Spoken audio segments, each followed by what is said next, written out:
नमस्कार दोस्तों। आपका टॉपिक कौन सा चला? वैदिक सभ्यता चल रहा था।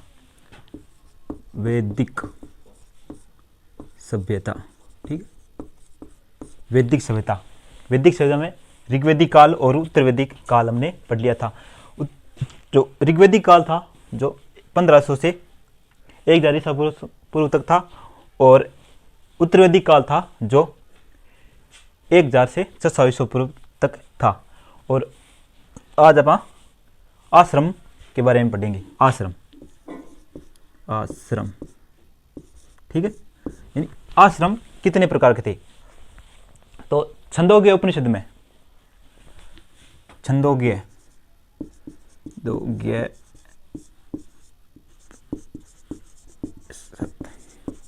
में आश्रम 3 प्रकार का बताया गया है। जबकि कितने प्रकार के? छंदोग्य उपनिषद में आश्रम 3 प्रकार का बताया गया है। जबकि जबालोपनिषद में,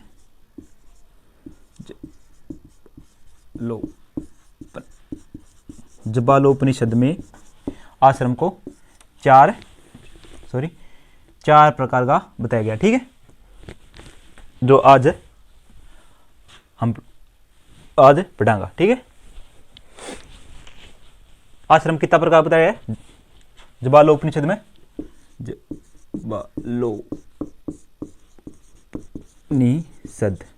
में आश्रम कितना प्रकार बताया है? 4 प्रकार का। जहाँ पहलो आश्रम क्या है? पहलो आश्रम है ब्रह्माश्रम, ब्रह्मचर्य,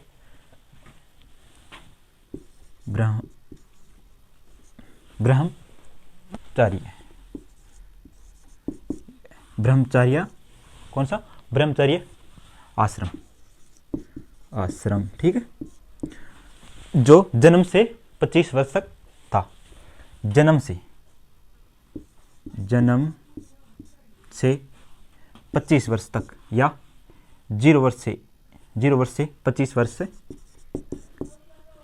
वर्ष तक, जिसमें क्या था? यानी शास्त्र की शिक्षा दी जाती है। जिसमें शस्त्र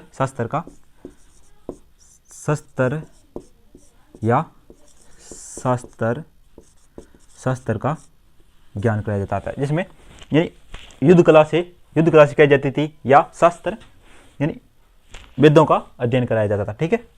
और दूसरा आश्रम कौन सा है? दूसरा आश्रम है गृहस्थ आश्रम।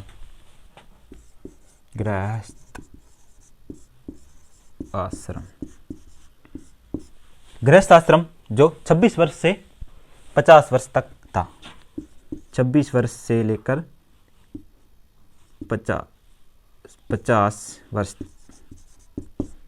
वर्ष तक, जिसमें 26 यानी गृहस्थ आश्रम 26 वर्ष से 50 वर्ष तक था।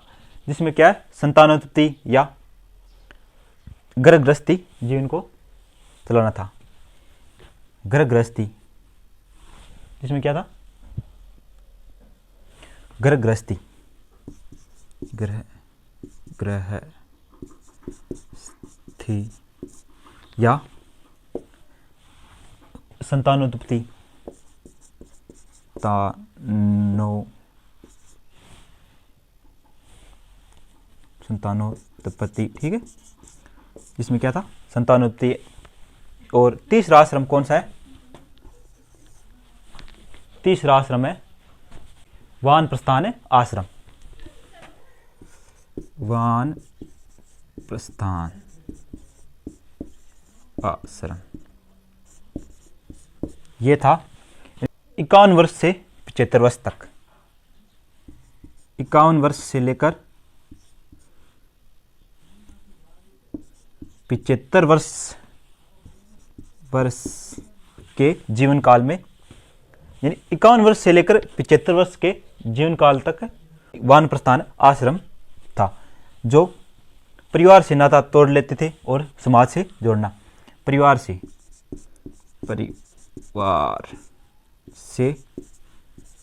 नाता, यानी परिवार से नाता तोड़ देते थे। यानी मोह माया सब, यानी भाई बहन कोई कुछ नहीं है। यानी परिवार से नाता तोड़ी और समाज से नाता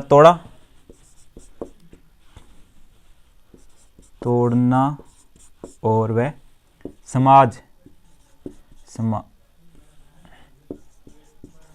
समाज से नाता जोड़ना, ठीक है, नाता जोड़ना, ठीक। और चौथा आश्रम कौन सा है?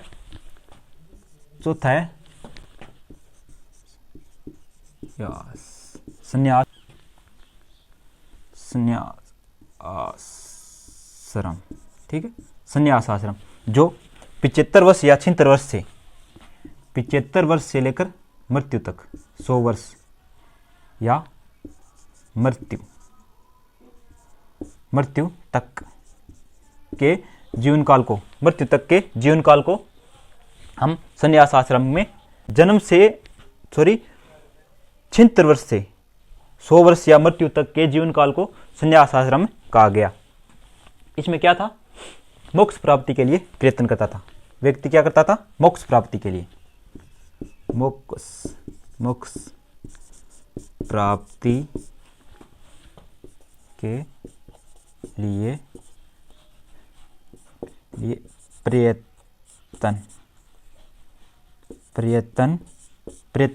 करता, ठीक है।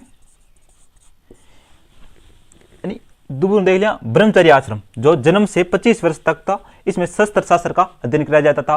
और दूसरा आश्रम कौन सा है? गृहस्थ आश्रम, जो 26 वर्ष से 50 वर्ष तक के जीवन काल को गृहस्थ आश्रम का, जिसमें गृहस्थी जीवन पालन करना, विवाह करना, संतानोत्पत्ति, ठीक है, इंगमा। और तीसरा आश्रम क्या है? वानप्रस्थान आश्रम, जो 51 वर्ष से 75 वर्ष के जीवन काल में काल को कहा जाता था। और इसमें क्या था? परिवार से नाता तोड़ देते और समाज से नाता जोड़ना, ठीक है। और चौथा आश्रम है संन्यास आश्रम, जो 75 वर्ष या 76 वर्ष के जीवन काल के कहा जाता था, जो जिसमें मोक्ष प्राप्ति के लिए प्रयत्न व्यक्ति क्या करता? मोक्ष प्राप्ति के लिए। अब इतो जीवन है, और अपन काम को जो भी काम करांगा वे अगले जीवन में अपन या मुक्ति मिल जाए, इन खातिर वे कोई काम करता, जिसा पुण्य करनो आदि, ठीक है। और वैदिक काल के अंदर ये आर्य का 4 आश्रम था। और अब अपन पढ़ांगा आर्यों के गृहस्थ युगों के बारे में, ठीक है। दूसरा टॉपिक पढ़ांगा आर्यों के, दूसरा टॉपिक क्या पढ़ांगा? गृहस्थ आर्यों द्वारा किए जाने वाले 5 यज्ञ कौन से थे? गृहस्थ आर्यों द्वारा, गृहस्थ आर्यों द्वारा किए जाने वाले 5 यज्ञ, महायज्ञ, ठीक, 5 महायज्ञ कौन से थे? दूसरा टॉपिक है गृहस्थ आर्यों द्वारा किए जाने वाले 5 महायज्ञ। 5 महायज्ञ कौन से थे, ठीक है। तो पहलो महायज्ञ कौन? पहलो महायज्ञ ब्रह्म यज्ञ, ठीक है, ब्रह्म यज्ञ। इसमें क्या था? यानी ब्रह्म यज्ञ में अध्ययन अध्यापन किया जाता था और ब्रह्म के प्रति कृतज्ञता, ब्रह्म यज्ञ, इसमें अध्ययन अध्यापन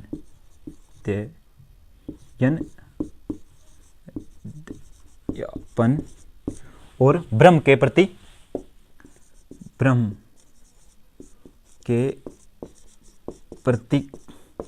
कृतज्ञता, ठीक है। इन अध्ययन अध्यापन और ब्रह्म यानी गुरुजनों के प्रति कृतज्ञता, यानी गुरुजनों का बड़ों का सम्मान करना, ठीक है। और दूसरा महायज्ञ कौन सा था? देवयज्ञ।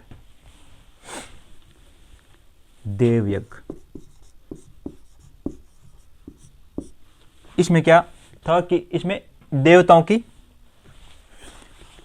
पूजा की जाती है, यानी हवन द्वारा देवताओं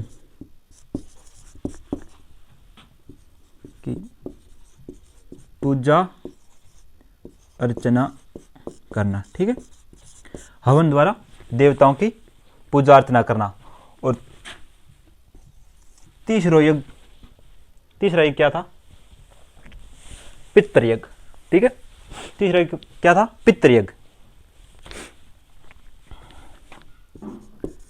पितृयज्ञ, पितृयज्ञ में पितरों को जल व भोजन अर्पण करना। पितरों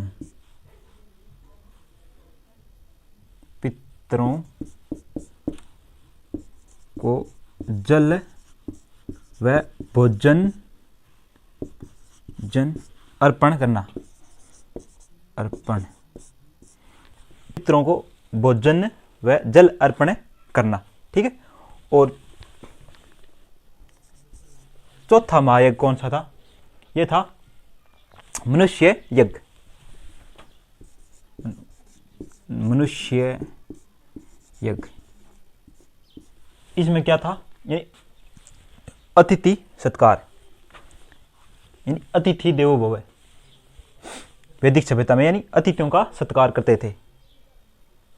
अतिथि देवो भव, अतिथियों का सत्कार करना।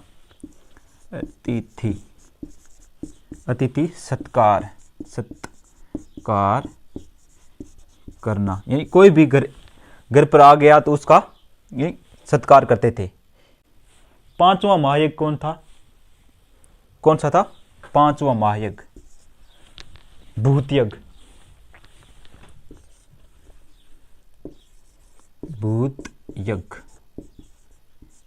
इसमें क्या था कि सभी जानवरों के प्रति कृतज्ञता प्रकट करना, यानी कोई भी जीव जंतु है, पेड़ पौधा, सारा यानी कोई भी जीवित प्राणी है उसका यानी उसे नहीं मारना, उसकी रक्षा करना।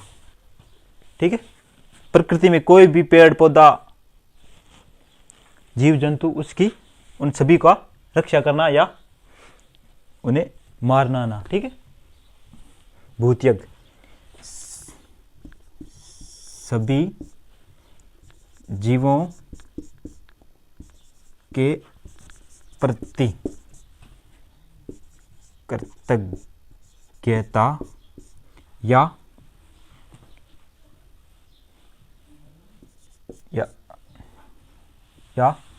उनकी रक्षा करना।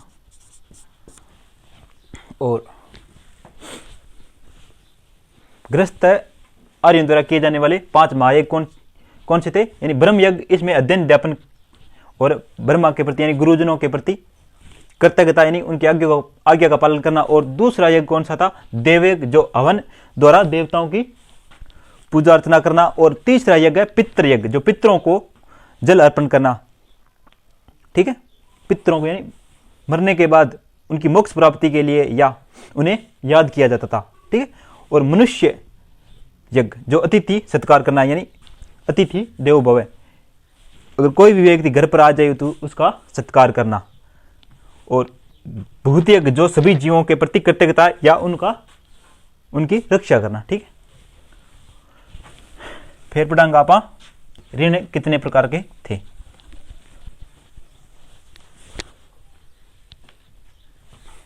तीसरा टॉपिक पढ़ांगा ऋण।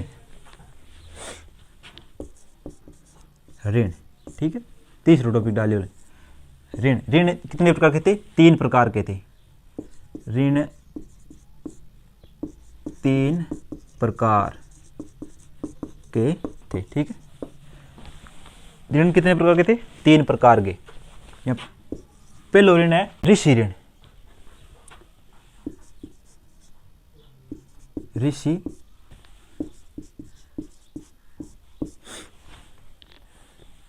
ऋषि ऋण में क्या था? यानी जो भी व्यक्ति या गुरुजनों से शिक्षा था या उन शास्त्र का ज्ञान देता था, उनके प्रति उनका सम्मान करना।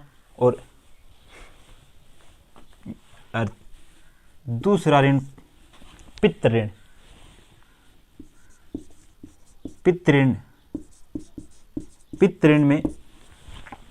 के अंदर यानी परिवारजनों का सम्मान करना, उनकी आज्ञाओं का पालन करना, यानी परिवारजनों का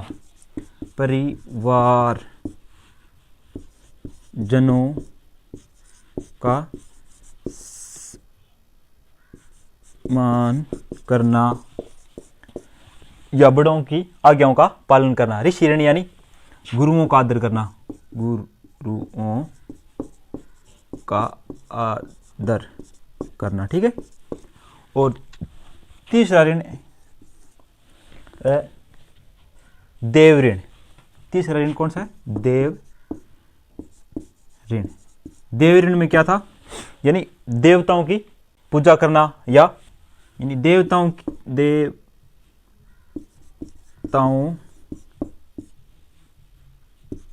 की पूजा अर्चना करना या भौतिक शक्तियों के प्रति दायित्व है। यानी भौतिक शक्तियों के प्रति अपना हमारा उनका क्या दायित्व था, ठीक है। भौतिक शक्तियों के प्रति, भौतिक शक्तियों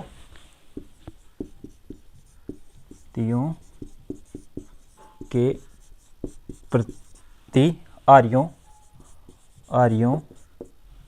का क्या दायित्व था? यानी दायित्व,